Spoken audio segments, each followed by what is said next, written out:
여러분 안녕하십니까? 계속해서 대구 경북 소식 전해드립니다. 혹시 3D 프린팅이라고 들어보셨습니까?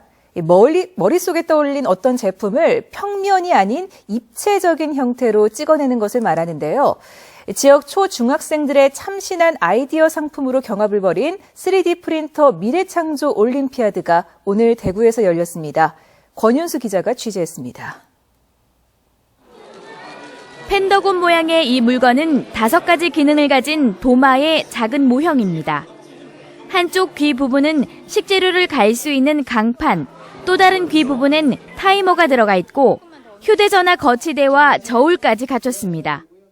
이런 반짝이는 아이디어는 초등학교 6학년 학생들에게서 나왔습니다. 비만이라든가 합병증, 성인병 이런 게 전부 다 음식에서 비롯된 거라고 생각을 해서 왜 사람들이 음식을 중요하게 생각하지 않을까, 왜 외식을 많이 할까 생각해 보다가 저희가 요리가 더 쉬워지는 도마를 만들어 보게 되었습니다. 이 작품은 대구 지역 초중학생을 대상으로 한 3D 프린터 미래창조 올림피아드에서 대구광역시장상을 수상했습니다. 3D 프린팅 기술은 이미 많은 곳에서 활용되고 있습니다. 중소기업청의 시제품 제작터에서는 아이디어 상품 생산을 원하는 예비 창업자들을 위해 3D 프린터로 시제품을 만들어주고 있습니다. 또 의학계에서는 3D 프린터를 이용해 인공장기를 개발하고 있습니다. 특히 금형산업이 강한 대구에서는 3D 프린팅 산업이 기폭제가 될 수 있습니다. 상공단은 잘 아시다시피 금형이나 여러 가지 이런 뿌리 산업을 주로 하고 있습니다. 3D 프린팅은 사실은 뿌리 산업을 지원할 수 있는 혁신적인 제품입니다. 생각에 날개를 달아주는 3D 프린팅.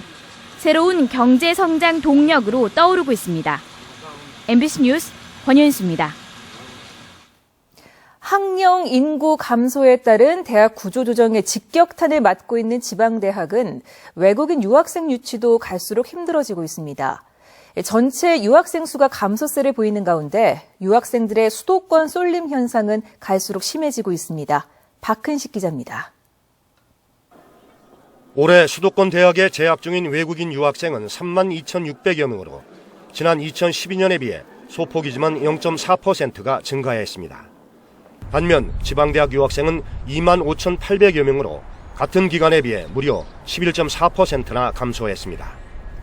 수도권 대비 비수도권 비율도 45%에서 42.2%로 2.8%포인트나 낮아졌습니다. 전체 유학생 수가 감소하는 데다 수도권 대학에 대한 선호도가 높아졌기 때문입니다. 우리 안동대학교는 2013학년도부터 외국인 유학생의 수가 일부 감소하고 있는데 이는 중국인 유학생들의 한국 유학 선호도 감소와 유학생들의 대도시 편중 현상 때문으로 파악하고 있습니다. 외국인 유학생들의 수도권 쏠림 현상은 절대 학생 수 이외의 중도 탈락률에서도 큰 격차로 나타나고 있습니다. 올해 서울에서는 중도 탈락한 유학생이 거의 없는 데 반해 전남 0.5%, 경남 0.4%, 제주, 광주 0.3%, 경북에서는 0.2%의 탈락률을 보이고 있습니다. 정원 10% 감축을 골자로 한 교육부 대학 구조조정의 직격탄을 맞고 있는 지방대학들은 그나마 외국인 유학생 유치에 희망을 걸고 있습니다. 유학생 수도 점점 감소하는 추세입니다. 그래서 유학생 유치를 위한 새로운 시장을 개척을 해야 한다는 그런 필요성을 느끼고 그래서 몽골이나 베트남 지역으로 유학생을 유치하기 위해서 활발한 활동을 하고 있습니다. 교육부는 지난 10월 전국 6개 권역별로 4-5개 대학을 묶고 유학생을 공동 유치하는 지원책을 내놓았습니다. 하지만 수도권 대학을 선호하는 유학생들의 발길을 어떻게 돌려야 할지 지방대학의 고민이 깊어지고 있습니다. MBC 뉴스 박은식입니다. 경상북도는 최근 충남 지역에서 구제역이 잇따라 발생하면서 구제역 경보가 위기에서 경계 단계로 격상함에 따라 구제역 발생에 대비해 방역 활동을 강화하고 있습니다.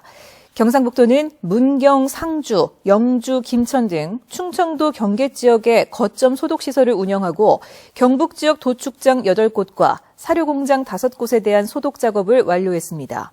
내일은 문경, 상주에 구제역 백신을 추가로 긴급 접종하고 구제역 백신 현황 조사도 진행하며 도축장에 출하되는 소, 돼지에 대한 혈청 검사도 실시할 예정입니다.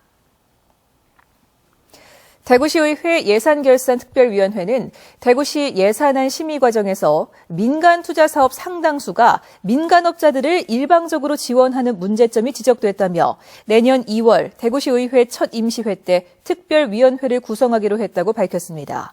현재 대구시는 범안로, 대구시민회관 리노베이션, 상인박물관 4차 순환도로 등 모두 8건의 1조 513억여 원 규모의 민간 투자 사업을 진행하고 있습니다.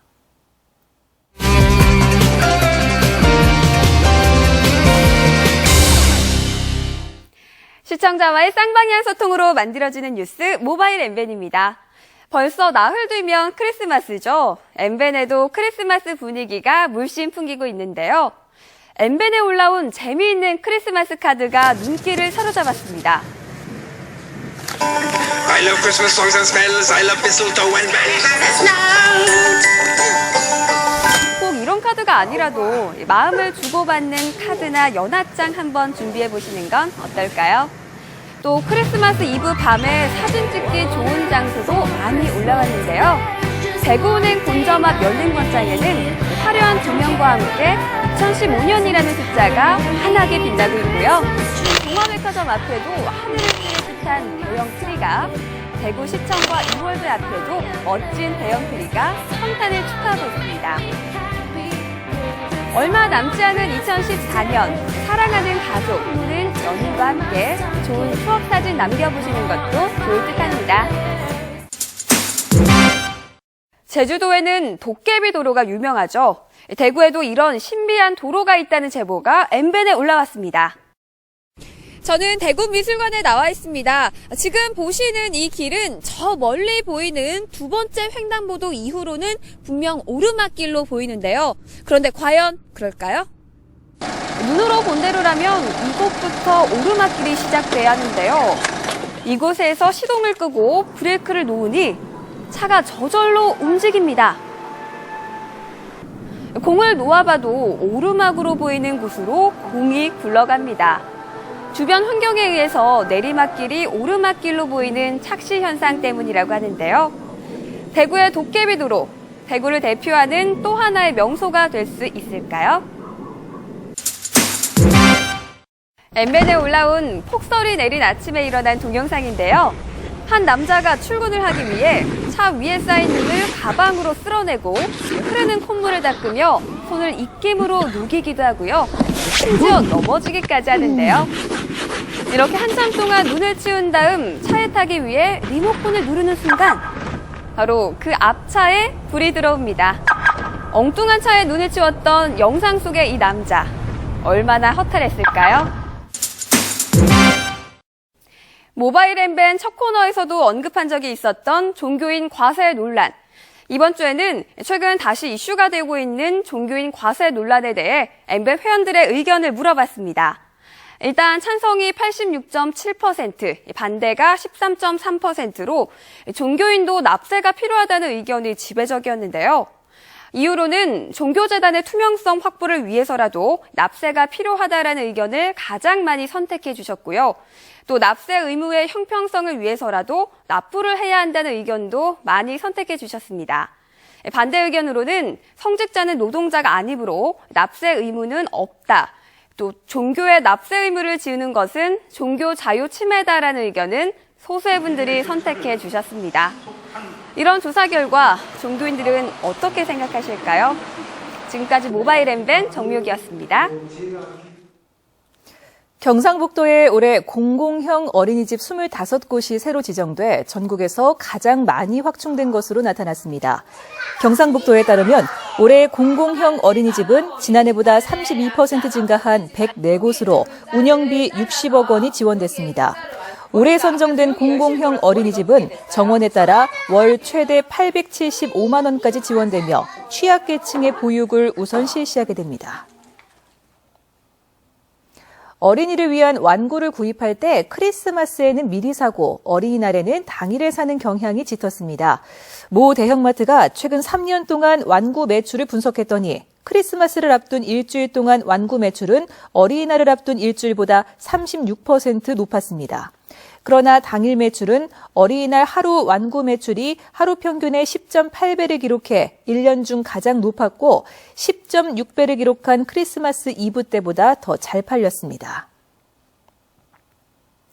대구 문화재단이 한국문화예술위원회가 전국의 문화재단을 대상으로 한 지역협력형 사업평가에서 최우수 기관으로 선정돼 지난해에 이어 2년 연속 최우수 기관상을 받았습니다.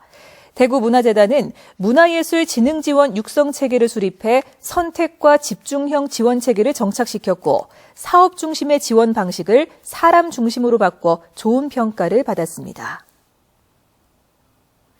경상북도가 23개 시군의 공간 정보를 한눈에 볼 수 있는 원터치 공간정보 민원 열람 시스템을 도청 민원실과 읍면동 사무실에서 운영합니다. 경상북도는 이 시스템을 통해 지역 항공사진과 지적도, 공시지가 등 20여 가지의 정보를 알아볼 수 있다며 현재 200여 곳의 읍면 동사무실에 설치된 가운데 내년에 나머지 80여 곳에도 설치할 계획이라고 밝혔습니다. 대구 경북 소식이었습니다.